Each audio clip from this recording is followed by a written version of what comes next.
वो तो कहते थे कि मैं देश नहीं झुकने दूंगा और देश नहीं बिकने दूंगा। आपने दोनों दावों को काउंटर किया है कि वो देश बिकने भी दे रहे हैं और झुकने भी दे रहे हैं। मैं तो उनको देख कर नहीं बोल रहा हूँ, मैं तो जो सच है वो बोल रहा हूँ। देश झुका भी है, देश बिका भी है।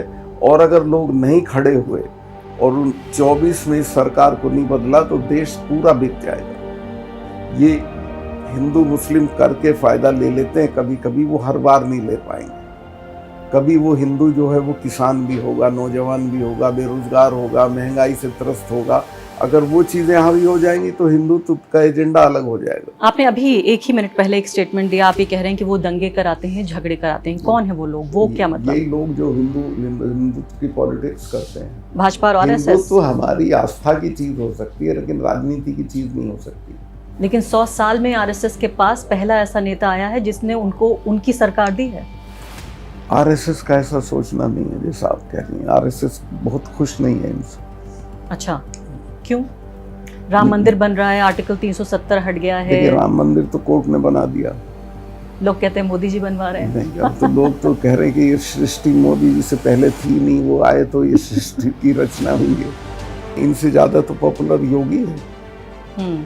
तो ये तो बात हो रही है कि अगले मोदी योगी ही होने जा रहे हैं। उस पे भी आरएसएस का इनसे झगड़ा है कि नहीं होना चाहिए योगी को, या होना चाहिए। योगी को चाहते हैं आरएसएस के लोग। क्या वजह है कि आप उनसे लोहा लेने टकराने को तैयार हैं जिनके नाम से दरो दीवार हिलते हैं? देखिए, मैं इसलिए तैयार हूँ कि मुझे लग रहा है, दिखाई दे रहा है कि this man will destroy this country. जो भी यहाँ अच्छा है सबको खत्म कर देगा। जैसे कि इनकी कौन सी ऐसी विचारधारा है बीजेपी की, आरएसएस की, जो आपको पसंद नहीं है? मेरी दिक्कत यह है कि मैं अभी तक इस नतीजे पे पहुंचा हूँ कि नरेंद्र मोदी की कोई विचारधारा ही नहीं।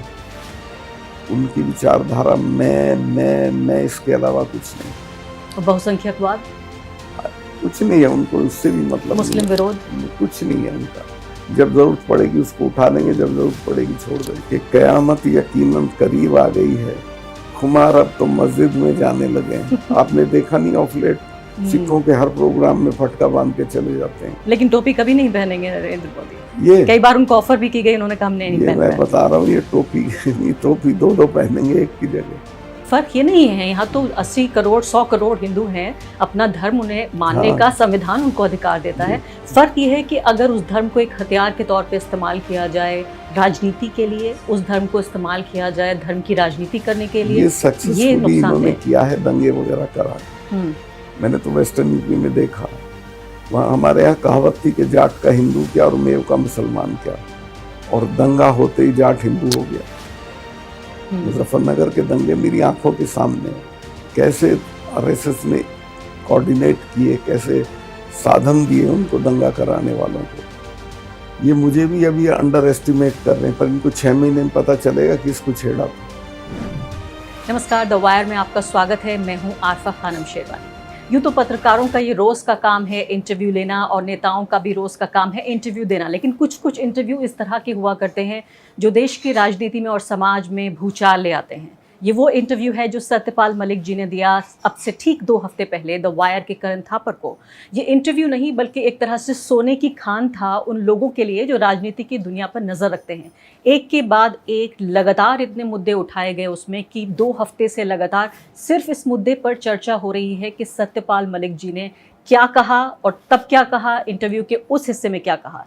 इस इंटरव्यू की सबसे खास बात ये रही कि नरेंद्र मोदी सरकार के जो 2 बड़े दावे, एक बड़ा दावा नरेंद्र मोदी मिस्टर क्लीन, भ्रष्टाचार रहित सरकार देने वाले व्यक्ति, जिन्होंने मनमोहन सिंह की सरकार पर आरोप ये लगाया कि भ्रष्टाचारी ये सरकार है और इसलिए आप मुझे चुनिए क्योंकि भ्रष्टाचार नहीं मिलेगा यहाँ। उस दावे को एक बहुत बड़ा झटका मिला। और दूसरी बड़ी बात कि भाजपा और आरएसएस का सबसे बड़ा जो पॉलिटिकल प्लैंक है वो है राष्ट्रवाद। और पुलवामा को लेकर जिस तरह के सनसनीखेज बयान रहे सत्यपाल मलिक जी के, वो साफ तौर पर उन लोगों के मन में संशय ज़रूर, कम से कम कुछ भारतीयों के मन में संशय ज़रूर पैदा होगा कि क्या वाकई राष्ट्रवादी पार्टी है या नहीं, पुलवामा को लेकर जो बयान था। मेरे साथ एक बार फिर मौजूद हैं सत्यपाल मलिक जी। बहुत बहुत शुक्रिया आपका। मैंने तो आपको इंट्रोड्यूस भी नहीं किया। नहीं हो गया। मैं यहाँ पर जब इनके घर पर आ रही थी इंटरव्यू के लिए तो मैंने देखा कि पूर्व, आप सोचिए, गवर्नर, राज्यपाल हैं, 4 राज्यों के राज्यपाल रहे, 2 कमरे के छोटे से मकान में रहते हैं, किराए के मकान में रहते हैं, ये खामोश जिंदगी गुजार रहे हैं। लेकिन ये मकान ऐसा है कि लोगों से भरा हुआ है, एक के बाद एक लोग आ रहे हैं, जा रहे हैं। सत्यपाल मलिक जी, 2 हफ्ते जो इंटरव्यू के बाद के गुजरे हैं, कैसे रहे आपके लिए? ये बहुत अच्छे थे। इसमें मैं जितना सोचता था उससे अच्छी प्रतिक्रिया लोगों में हुई। एक तो लोगों में ये फीलिंग आई कि भई ये सरकार जवानों के किसानों के लिए तो थी नहीं, जवानों के लिए भी है कि नहीं है, और इसमें कितना राष्ट्रवाद है। तो इस पे एक नए सिरे से थिंकिंग देश में शुरू हो गई है। और मुझे बहुत दूर दूर तक, यहाँ तक कि उद्धव ठाकरे जी का भी बयान आया कि आप यहाँ ये महाराष्ट्र में लोग सुनना चाहते हैं आपको, चूँकि इसमें बहुत दिलचस्पी जगी है। फिर जवानों की विधवाओं ने इंटरव्यू दिए और उन्होंने कहा कि इस पे आज तक जांच क्यों नहीं हुई है। और आपकी दिनचर्या में क्या फ़र्क आया पिछले 2 हफ्ते दिनचर्या में? में ये आया कि अब मैं यहाँ, मेरे बैठने की 6 लोगों की जगह होती है और कुछ लोगों को वेट करना पड़ता है। मुझे बहुत अशिष्टता लगती है। और लगातार आप दिन भर मिलते रहते हैं लगातार लोगों कम से से? कम 9 बजे तक लोग आते हैं। लोगों से मिलते रहते हैं और इस दौरान आपकी तबीयत भी ठीक नहीं रही, ज़ाहिर है एक उम्र का तकाज़ा है और जितना नहीं, आपका मैं अभी राजस्थान गया बिज़ी। था तो मुझे लगता है माइक में कोई डिफेक्ट था, उससे गला गड़बड़ हो गया। अब यहाँ बात ये हो रही है कि आपने जिस तरह के जो आरोप प्रत्यारोपों का जो दौर भी चल रहा है, आपने जो कहा, अमित शाह ने फिर उसका जवाब दिया कि भाई जब गवर्नर थे तब ये सब बातें क्यों नहीं कही, फिर आपने उसका जवाब दिया। लेकिन सबसे ज़्यादा हैरानी की बात यह है कि पूछताछ उन लोगों से नहीं हो रही है जिन पर आरोप लगे हैं। वो भी गंभीर आरोप हैं कि राष्ट्रीय सुरक्षा से जुड़ा हुआ मुद्दा, उसके साथ न सिर्फ कि समझौता किया गया बल्कि एक तरह से आपने ये एक सजेशन, एक तरह का मशवरा दिया कि ऐसा भी हो सकता है कि ये राजनीतिक कारणों के तहत इस हमले का फ़ायदा मिला हो। आपने डायरेक्टली ये नहीं कहा कि ये हमला कराया गया होगा किसके ज़रिए, लेकिन आपने ये ज़रूर कहा कि राजनीतिक फ़ायदा जिसको मिल रहा था उसने कहा कि चुप रहिए। सीधे सीधे नरेंद्र मोदी का आपने नाम लिया। आपको ज़रा भी नहीं लगा एक पल के लिए कि एक ऐसा व्यक्ति जिसका नाम लेने की इजाज़त नहीं है, पूरा का पूरा भारत का मीडिया डरा हुआ है। नरेंद्र मोदी नहीं कह सकता है, मैं the one who should not be named.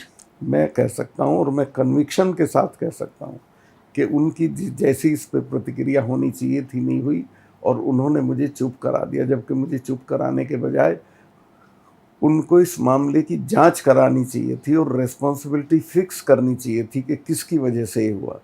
4 महीने तक, ये उसमें रिपोर्टेड है भास्कर अखबार में, कि 4 महीने तक होम मिनिस्ट्री में CRP की जो डिमांड थी जहाज़ की पेंडिंग रही। 4 महीने के बाद मना किया कि हम नहीं दे पाएंगे, जो कोई मुश्किल बात नहीं थी। मेरे से मांगते मैं दे देता 5-6 जहाज़।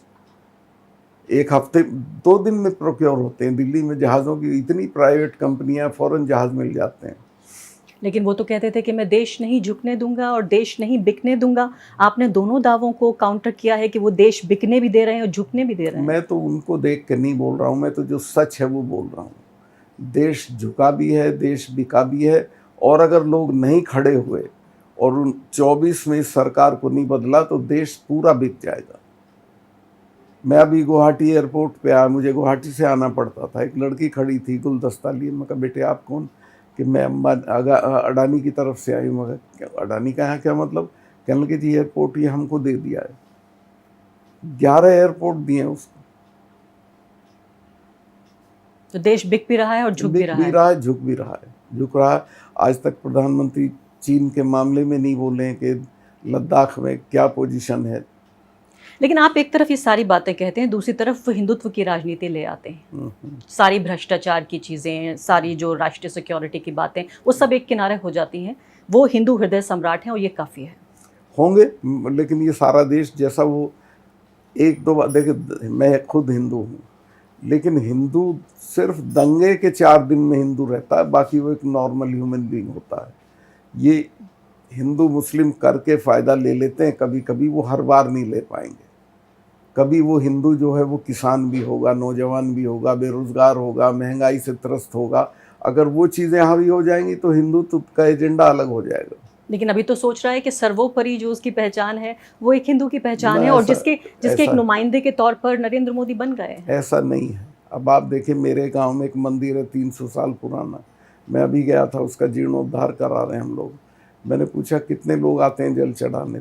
15,000 मेरे गांव की आबादी है, सिर्फ 3 आदमी जल चढ़ाने जाते हैं। ये सारा उत्तर भारत जो है ये महर्षि दयानंद के असर में रहा है, आर्य समाजी रहा है, ट्रेडिशनल हिंदू नहीं है उस तरह से जैसा ये सोचते हैं।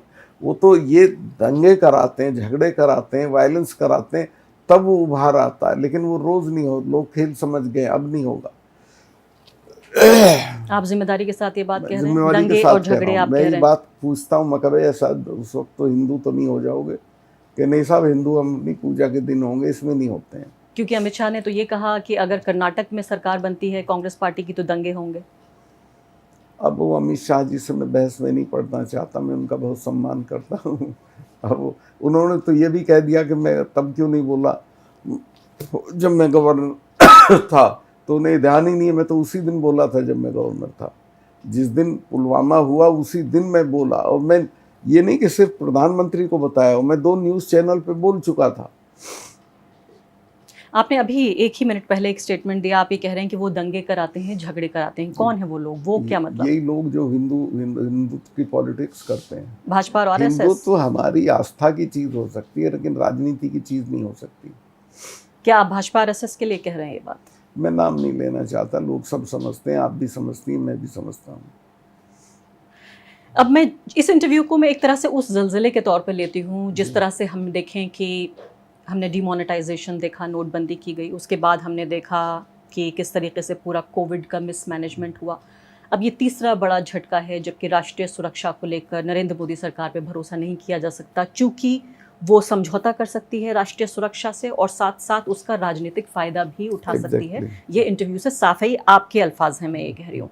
तो जब वो नोटबंदी से पॉलिटिकली कोई असर नहीं पड़ा, अब दूसरी बात कोविड में लाखों लोग मर गए, यूनाइटेड नेशंस का कहना है कि 50 लाख से ज़्यादा लोग मर गए, उसके बावजूद भी कोई फ़र्क नहीं पड़ा, तो ये भी सह लेगी जनता? वो कहते हैं सह लेंगे हम। अब देखिए, मैंने भी जनता को देखा है, मैं वोफर्स के मूवमेंट के वक्त वीपी सिंह के साथ था। 2.5 साल बचे थे जब हमने इस मुद्दा उठाया, 2.5 साल बाद चुनाव था, लेकिन हम ले गए इसको गांव-गांव और पूरी 404 की कांग्रेस 150 पे रह गई। तो ये भी अगर 150 पे आ गए 300 से, तो नरेंद्र मोदी को तो बीजेपी के लोग हटा देंगे। नरेंद्र मोदी को बीजेपी के लोग हटा देंगे because he will become liability to them.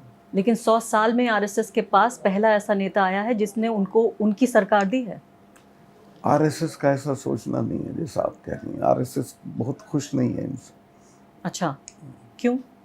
Ram मंदिर बन रहा है, आर्टिकल 370 हट गया है। देखिए, राम मंदिर तो कोर्ट ने बना दिया, लोग कहते हैं मोदी जी बनवा रहे हैं। नहीं, अब तो लोग तो कह रहे हैं कि ये सृष्टि मोदी जी से पहले थी नहीं, वो आए तो ये सृष्टि की रचना हुई है। तो आप ये कह रहे हैं कि आरएसएस खुश नहीं है नरेंद्र मोदी से? नहीं। क्यों? नहीं है इनके, ये मिसबिहेव्स विद एवरीवन। मिसबिहेव मतलब? भागवत जी खुश नहीं है, बाकी लोग भी खुश नहीं हैं। लेकिन सारा जब आरएसएस का पूरा एजेंडा फिट हो रहा है, जो वो चाहते थे, जो उनका सबसे बड़ा विचारधारा का, उनके जो बड़े आइडियोलॉजिकल प्रोजेक्ट्स थे, वो सब कामयाब हो रहे हैं, तो उसमें नाखुश होने की क्या बात? मैं भी लोगों से मिलता जुलता हूँ, आप भी जरा कुरेद के देखिए। लेकिन इस पे ज़्यादा नहीं बोलना चाहते। एक सेक्शन है आरएसएस का जो कमाऊ पूत हैं वो खुश हैं, लेकिन जो ट्रू आरएसएसाइट्स हैं वो खुश नहीं हैं।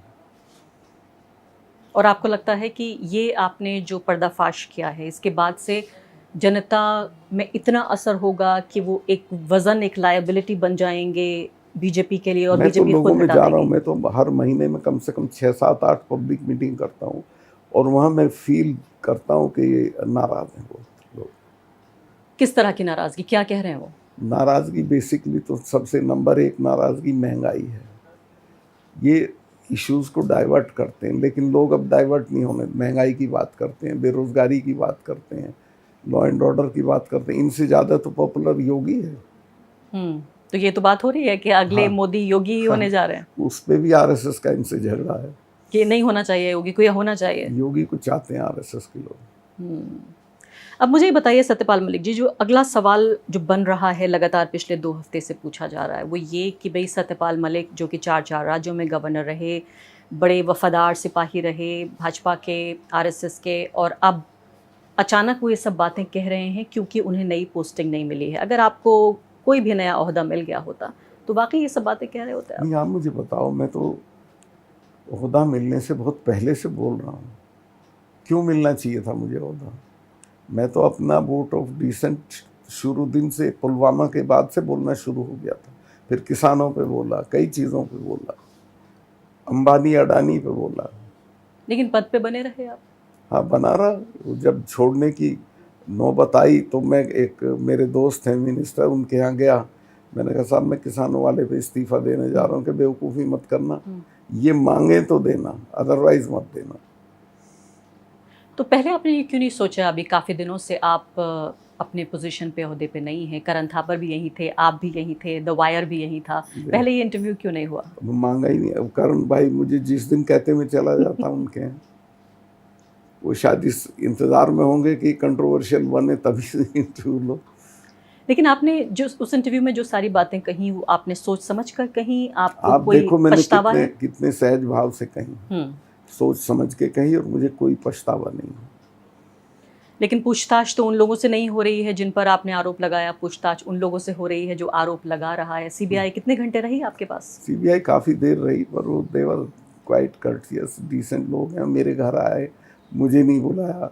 और ये सही है, दिलचस्प बात यह है कि जिनकी जांच होनी चाहिए उनकी जांच नहीं हो रही है। लग ये रहा है जैसे मेरी जांच हो रही है, जबकि हो उन्हीं की रही है। लेकिन आप तो सिर्फ एक गवाह के तौर पर हैं, हाँ हाँ। और गवाह से आरोपी भी बन सकते हैं। कभी भी वो जब चाहे आरोपी बना दें, क्या करेंगे आप? अदालत में, आखिर तो कोर्ट में ही हमको राहत मिलेगी, इनके यहाँ तो मिलेगी नहीं। ऐसी क्या बात है सत्यपाल मलिक जी जो आप सारा खतरा उठा लेने को तैयार हैं, सब कुछ कह देने को तैयार हैं? देश का के जो सबसे दो ताकतवर लोग हैं, या मैं कहूँगी एक सबसे ताकतवर व्यक्ति, मतलब भारत के इतिहास में इंदिरा गांधी के बाद नरेंद्र मोदी को माना जाता है कि शायद यही दो सबसे बड़े ताकतवर प्रधानमंत्री रहे हैं जिनके नाम से दरो दीवार हिलते हैं। ऐसे में आप क्यों तैयार हैं सब कहने के लिए? वो फर्ज के मामले में 4 साल की राज्यसभा छोड़ी थी राजीव गांधी का अपोजिशन करते हुए। वो 404 का एमपी था, लेकिन 1.5 साल में वो 150 लोगों का एमपी रह गया। तो ये जो आज ताकतवर दिखते हैं, जब जनता का उफान आएगा तो इनका पता भी नहीं चलेगा कहाँ चलेगा। नहीं, आपकी बात दुरुस्त है, लेकिन मैं कहती हूँ आपका मोटिवेशन क्या है? क्या वजह है कि आप उनसे लोहा लेने, टकराने को तैयार हैं जिनके नाम से दरो दीवार हिलते हैं?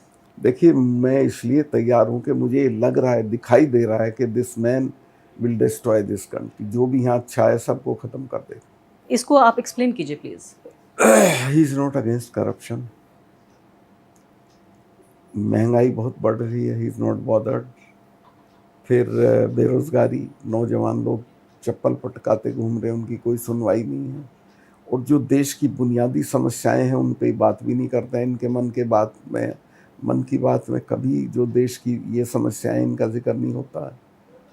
तो मुझे लगता है कि ये सब चीज़ों में लोगों को बहलाए रखेगा, डाइवर्ट करता रहेगा, और मेन प्रॉब्लम्स को सॉल्व नहीं करेगा। लेकिन ये महंगाई, बेरोज़गारी, ये तमाम चीज़ें, ख़राब इकोनॉमिक हालात, ये तो कोई नई बात नहीं है। नहीं, नई नहीं है, लेकिन ये अब जितनी है इतनी कभी नहीं थी। सिर्फ महंगाई, बेरोज़गारी है जिसकी वजह से आपको तकलीफ है, या कोई और भी बात? नहीं, ये तो है ही है। मुझे इस पर भी तकलीफ है कि करप्शन के खिलाफ एक्ट नहीं कर रहे हैं। ये भी है कि एंटी फार्मर इनकी पॉलिसीज है। मैं तो कई बार जब किसानों के मामले पे इनसे मिलने गया, तब भी मुझे लगा कि this man is inherently anti farmer. क्या कहा उन्होंने जब आपने अपने मुद्दे उठाए? ये किसानों वाला तो जब मैंने उठाया तो बोले चले जाएंगे सतपाल, कोई ऐसी बात नहीं है। मैंने कहा साहब ये आप इन्हें जानते नहीं हैं, ये तब जाएंगे जब आप चले जाओगे। मैं कहा सिख तो वो हैं जिनके गुरुओं ने अपने 4-4 बच्चे कटवा दिए थे, समझौता नहीं किया था। और ये जाट वो हैं जो अकबर की कब्र उखाड़ लाए थे। अब ये इकट्ठा हो गए। जब दुश्मन से लड़ो तो उसको जान लो कि उसकी नेचर क्या है। ये मुझे भी अभी अंडर एस्टिमेट कर रहे हैं, पर इनको 6 महीने में पता चलेगा कि इसको छेड़ा था। और आप सही थे किसानों के मामले में? हाँ, मैं सही था। आखिर इन्हें माफ़ी मांग के वापस लेने पड़े। मैं इनके खिलाफ नहीं था, मैं इनके पक्ष में था, अगर ये मेरी बात मान लेते। तो यही तो पूरी दलील ये दी जा रही है कि भाई आपकी जो असहमति है इनसे, ये एक तरह का इंटरनल इशू है, अंदरूनी मामला है, आप कोई बाहर के व्यक्ति नहीं है। नहीं, अंदरूनी और बाहर का नहीं मतलब होता आपको है। कल को मना लेंगे, आप वापस घर लौट जाएंगे? मैं अब कहीं कभी नहीं लौटूंगा। नरेंद्र मोदी आपको एक फ़ोन कर दें और कहें कि भाई मान जाइए? बिल्कुल नहीं मानूंगा। मैं कहूँगा ये काम कर लो, ठीक, मैं मान जाऊंगा। वो कहेंगे भाई मैं कर रहा हूँ, मैं तो कर लेंगे, मुझे अच्छा लगेगा। तो नरेंद्र मोदी के फ़ोन से भी आप नहीं मानेंगे? नरेंद्र मोदी का फ़ोन मेरे लिए एक साथ जो और किसी का फ़ोन हो उससे फ़र्क नहीं है। सवाल ये है कि he is the man responsible for all these ills. अगर वो उसको सुधारते हैं तो मैं उनकी जय बोल दूंगा। मतलब आपका सैद्धांतिक उनसे असहमति है। एग्जैक्टली मेरा पर्सनल क्या है, और विचारधारा के स्तर पर? विचारधारा के स्तर पे तो है ही है। जैसे कि इनकी कौन सी ऐसी विचारधारा है बीजेपी की, आरएसएस की, जो आपको पसंद नहीं है? मेरी दिक्कत यह है कि मैं अभी तक इस नतीजे पे पहुंचा हूं कि नरेंद्र मोदी की कोई विचारधारा ही नहीं है। उनकी विचारधारा मैं, इसके अलावा कुछ नहीं। और बहुसंख्यकवाद? कुछ नहीं है उनको, उससे भी मतलब मुस्लिम विरोध? कुछ नहीं है उनका। जब जरूरत पड़ेगी उसको उठा लेंगे, जब जरूरत पड़ेगी छोड़ देंगे। तो ये तमाम जो हम देख रहे हैं पिछले करीब 9 साल से, तमाम तरह की जो पॉलिसीज़ हैं, तमाम तरह की जो राजनीति है, एक समुदाय के खिलाफ है, ईसाइयों के, मुसलमानों के, और फिर हम कमज़ोर तबकों को ले रहे हैं, दलितों के, आदिवासियों के। आप कह रहे हैं ये सब कोई खास बात ये नहीं? तो जहाँ जरूरत पड़ेगी मस्जिद चले जाएंगे। अब तो ये गुरुद्वारे जाने लगे ना, तो वो एक उसका शेर है खुमार बाराबंकी का कि कयामत यकीनन करीब आ गई है, खुमार अब तो मस्जिद में जाने लगे हैं। आपने देखा नहीं ऑफ लेट सिखों के हर प्रोग्राम में फटका बांध के चले जाते हैं। लेकिन टोपी कभी नहीं पहनेंगे नरेंद्र मोदी। ये कई बार उनको ऑफर भी की गई, उन्होंने कहा हमने नहीं ये मैं पहनना। बता रहा हूँ, ये टोपी दो पहनेंगे एक की जगह। अच्छा, तो आपको लगता है कि ये पॉलिटिक्स अभी काम आ रही है इसलिए ऐसा हो रहा है? लेकिन आप, मुझे लग रहा है, भूल रहे हैं 2002 का इतिहास। वो क्या था कि 2002 में जब से उनकी मुस्लिम विरोध की जो राजनीति शुरू हुई, जब से वो पूरे, मैं कहूँगी, राष्ट्रीय एक मानचित्र पर आए। ये सऊदी अरब गए, मस्जिद विजिट करने गए कि नहीं गए? ये नमाज भी पढ़ लेते अगर कोई कहता है नहीं। इनका कोई उसूल नहीं है। ये सुविधा की राजनीति है, आप ही कह रहे हैं। Exactly, he wants to remain in power, he wants to survive as a sole leader. इनका है कि मेरे से पहले ना जवाहरलाल हुए, ना अटल बिहारी वाजपेयी हुए, ना कोई हुए, मैं। आपने देखा नहीं राज्यसभा में एक अकेला मैं करते हुए इन्होंने भाषण किया। अडानी पे एक शब्द नहीं जवाब दिया। बल्कि वो खुद ही अपने मुंह से बार बार कहते हैं मोदी ये कह रहा है, मोदी ये कर रहा है। वो असल में ये एक साइकोलॉजिकल बीमारी होती है जिसमें आदमी खुद के इश्क में पड़ जाता है। तो ये अपने आप से इतनी मोहब्बत करते हैं कि इनको दुनिया की कोई चीज़ ही नहीं दिखती है। मुझे लगता है सत्यपाल जी, आप थोड़ा हल्के में ले रहे हैं। आप 100 साल के आरएसएस के इतिहास को नहीं समझ रहे हैं। जब उन्होंने पूरी तरीके से भारत को एक हिंदू राष्ट्र बनाने की कोशिश की है पिछले 100 साल से, 2025 में 100 साल हो जाएंगे उनको। और इसके अलावा तमाम तरीके से उन्होंने आदिवासियों के साथ उनको रेडिकलाइज करने से लेकर, ओबीसीज का हिंदूकरण करने से लेकर, मुस्लिम समुदाय को दूसरे दर्जे के नागरिक को तब्दील करने की कोशिश हो रही है, ईसाइयों के साथ जिस तरह का माहौल बन रहा है, इन सबको आप एक आइडियोलॉजिकल प्रोजेक्ट के तौर पे नहीं देख रहे हैं? आप कुछ नहीं है इनका। मैं आपको बता देता हूँ, हिंदू के बारे में तो आप श्योर रहिए कि हिंदू तो हफ्ते में, साल 2 साल में एक हफ्ते के लिए हिंदू होता है जब दंगा हो जाता है, वरना वो नॉर्मल बीइंग रहता है। आरएसएस ने पूरा जोर लगा। मेरे गाँव में मंदिर है 300 साल पुराना, अभी मैं उसको वो करा रहा हूँ, उसका जीर्णोद्धार। मैंने पूछा भाई कितने लोग आते हैं जल चढ़ाने के? जी 15,000 की आबादी है गांव की, 3 लोग आते हैं शाम। साधारण किसान है वो, राम राम जी भी बोलेंगे, खेत पे जाएंगे, सब करेंगे, पर वो इस पोंगापंथी में नहीं है। मैं वही पूछ रही हूँ कि फ़र्क ये नहीं है, यहाँ तो 80 करोड़ 100 करोड़ हिंदू हैं, अपना धर्म उन्हें मानने का संविधान उनको अधिकार देता है। फ़र्क ये है कि अगर उस धर्म को एक हथियार के तौर पे इस्तेमाल किया जाए राजनीति के लिए, उस धर्म को इस्तेमाल किया जाए धर्म की राजनीति करने के लिए, ये सक्सेसफुली इन्होंने किया है दंगे वगैरह करा के। मैंने तो वेस्टर्न यूपी में देखा, वहाँ हमारे यहाँ कहावत थी कि जाट का हिंदू क्या और मेव का मुसलमान क्या, और दंगा होते ही जाट हिंदू हो गया। मुजफ्फरनगर के दंगे मेरी आंखों के सामने, कैसे आरएसएस ने कोऑर्डिनेट किए, कैसे साधन दिए उनको दंगा कराने वालों को। कश्मीर पे मैं आ जाती हूँ। कश्मीरी, बहुत सारे कश्मीरी जानना चाहते हैं कि क्या सत्यपाल मलिक जी इस बात से सहमत थे उस वक्त जब वो गवर्नर थे? इतिहास में आपका नाम तो दर्ज होगा, आपके दस्तखत के बिना तो वो हो नहीं सकता था जो हुआ। क्या आर्टिकल 370 को हटाया जाना ठीक था? मैं उसके पक्ष में था कि हटाया जाना चाहिए। उसके रहते वो कश्मीरियों की देश के साथ एकता नहीं बनती थी।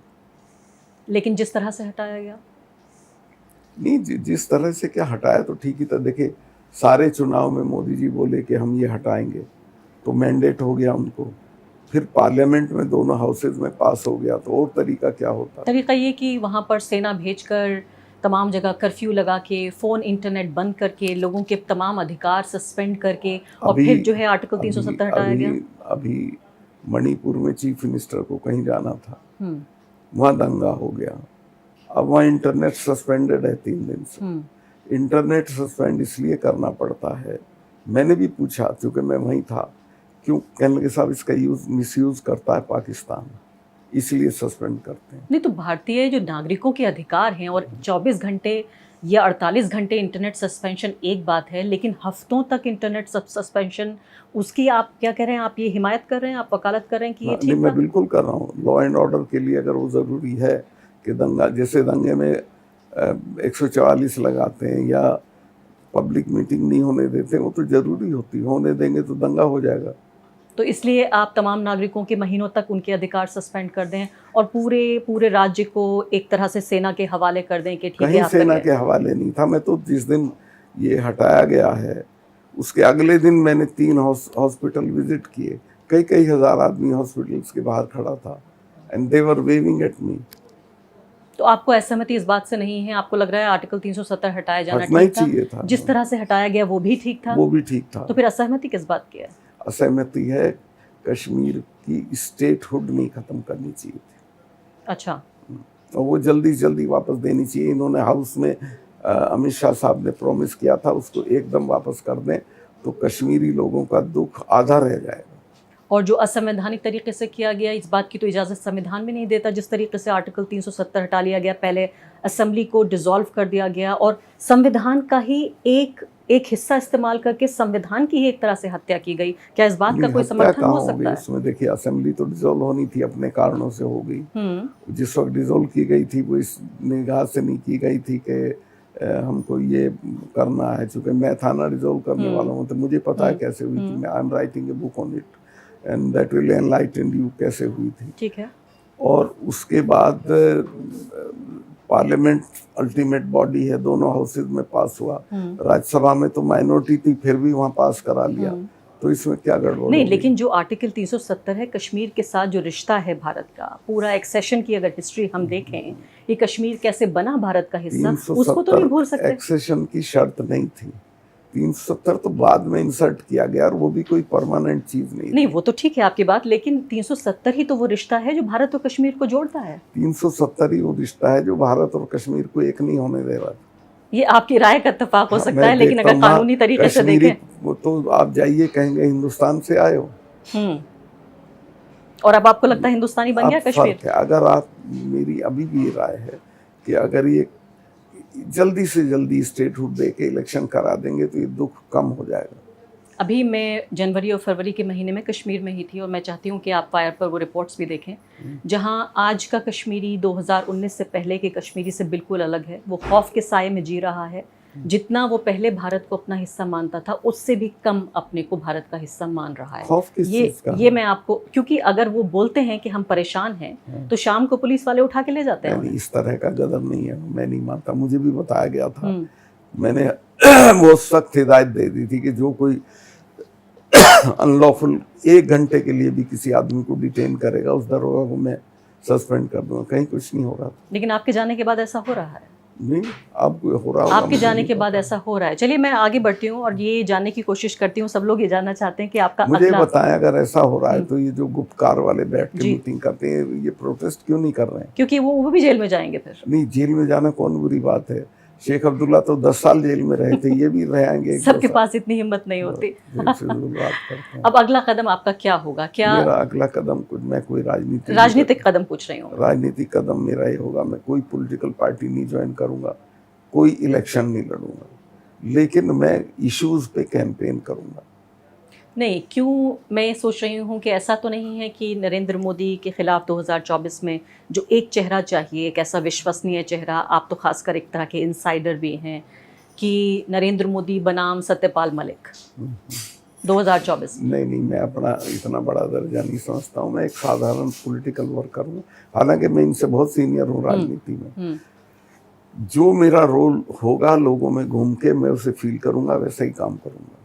नहीं तो मैं समझ नहीं पा रही हूँ कि फिर आप हासिल क्या करना चाह रहे हैं, अगर आप राजनीतिक पद नहीं लेना चाहते और जो बातें आप कह रहे हैं, जो आपकी पब्लिक पॉस्चरिंग मैं है। हासिल यही करना चाहता हूँ कि जो इश्यूज मैंने रेज किए हैं वो रेलेवेंट बने, लोग उन पर सोचें और एक्ट करें। जो अपोजिशन पार्टियां हैं वो आपके संपर्क में आ रही हैं? काफ़ी, किन किन से आपकी मुलाकात हुई? बहुत लोगों से होती है।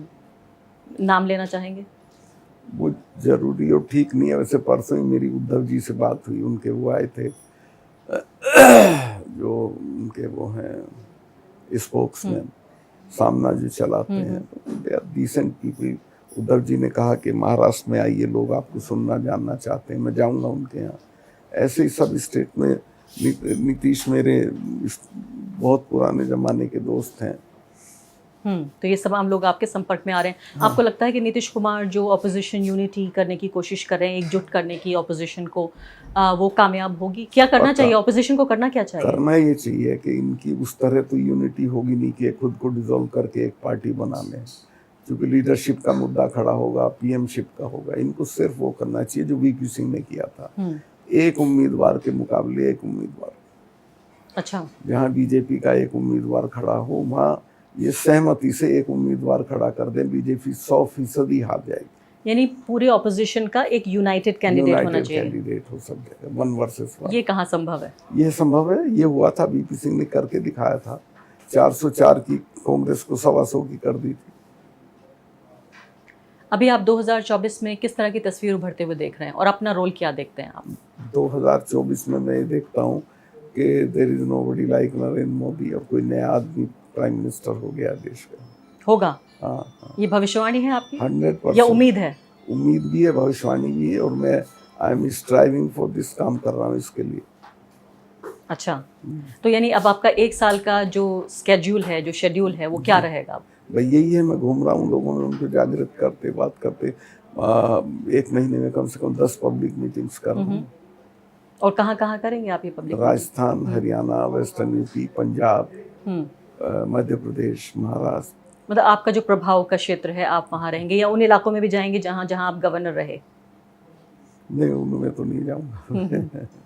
तो आप इधर उत्तर भारत के इलाकों में जहां आप समझते हैं आपका असर रहेगा। बहुत बहुत शुक्रिया सत्यपाल मलिक जी कि आपने हमसे बातचीत की, समय दिया इस इंटरव्यू के लिए। तो साफ तौर पर देखा जाए कि अगला जो प्लान ऑफ एक्शन है सत्यपाल मलिक जी का, वो यही है कि वो नरेंद्र मोदी और भाजपा के खिलाफ ऑपोजिशन को कह रहे हैं कि यूनाइटेड करने का काम करना चाहते हैं, लेकिन इसके अलावा खुद वो कोई राजनीतिक पद अभी तक लेने को तैयार नहीं है, जिसके लिए बार बार ये कहा जा रहा है उनके खिलाफ कि उनकी जो राजनीतिक मंशाएं हैं, जो महत्वाकांक्षाएं हैं, उनकी वजह से ये तमाम तरह के पर्दाफाश कर रहे हैं ताकि अपने लिए एक तरह का एक नया सपोर्ट नेटवर्क बना सकें। द वायर के और वीडियोस देखने के लिए सब्सक्राइब करें और बेल आइकन पर क्लिक करें। स्वतंत्र पत्रकारिता की आर्थिक मदद करने के लिए डिस्क्रिप्शन में दिए गए लिंक पर जाएं और अपनी राशि चुनें।